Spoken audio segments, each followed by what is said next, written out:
Survei yang dilakukan oleh Komisi Pemberantasan Korupsi menyimpulkan suap dan gratifikasi masih marak terjadi di kementerian atau lembaga serta pemerintah daerah. Hal itu disampaikan Deputi Pencegahan dan Monitoring KPK Pahala Nainggolan dalam acara peluncuran Survei Penilaian Integritas SPI 2024 di Gedung Juang Merah Putih KPK, Jakarta, Rabu, tanggal 22 Januari tahun 2025. Suap dan gratifikasi masih terjadi. 90% di kementerian atau lembaga, plus 97% pada pemerintah daerah, provinsi, kota dan kabupaten, ujar Pahala. Ia menjelaskan peningkatan tersebut bukan hanya berdasarkan laporan eksternal, tetapi juga pengakuan dari pihak internal yang mengalami lonjakan cukup tajam.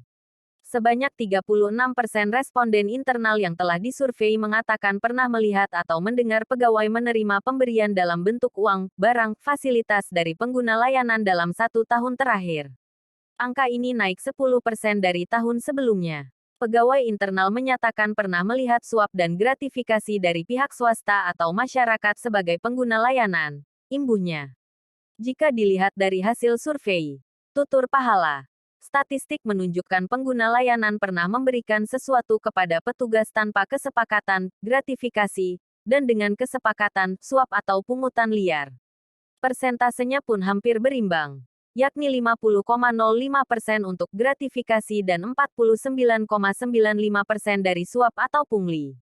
Pahala mengatakan survei yang dilakukan KPK juga mengungkap berbagai pola suap dan gratifikasi yang masih terjadi di lapangan. Seperti dari sisi jenis pemberian, masih ditemukan suap gratifikasi dalam bentuk uang dengan persentase mencapai 69,70%, serta jenis lainnya meliputi barang 12,59%, fasilitas atau entertainment 7,68%, dan kategori lain 10,03%.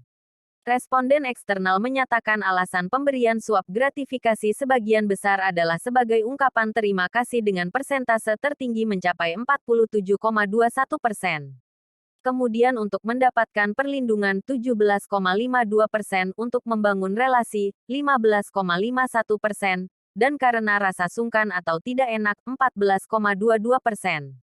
Responden eksternal ini juga mengungkap informasi mengenai kewajiban memberikan sesuatu umumnya berasal dari informasi petugas 42,07%, yang disusul dengan inisiatif pribadi 22,3%, serta tradisi, lumrah menjadi alasan lain yang sering disebutkan 16,65%, ungkap Pahala. Berkaca dari temuan tersebut, KPK mengajak seluruh elemen masyarakat, baik di sektor pemerintah maupun swasta, untuk terus mendukung upaya pemberantasan korupsi. Satu di antaranya dengan tidak menjadi pemberi dan penerima suap gratifikasi. Pahala menambahkan KPK juga mendorong komitmen para pimpinan organisasi di lembaga pemerintah untuk terus melakukan perbaikan dan perubahan melalui teladan integritas dan penerapan sistem pencegahan korupsi di lembaganya. Indeks Integritas Nasional Indonesia tahun 2024 mendapat skor 71,53. Masuk kategori kuning, waspada.